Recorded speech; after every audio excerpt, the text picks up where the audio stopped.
Let's make a bowling ball and pins. We will make the ball with a marble effect. To do that, I added some threads of pink, purple, and black to my blue clay. You can choose any colors you want, but preferably for the ball to be dark color and a light color for the effects. Now I'm making the 3 holes to hold the ball from. I will polish the ball now. Let it dry and let's make the pins. Shaping.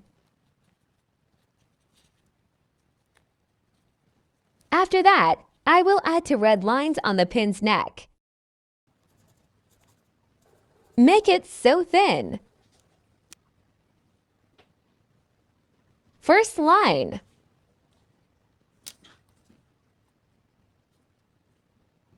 Second line.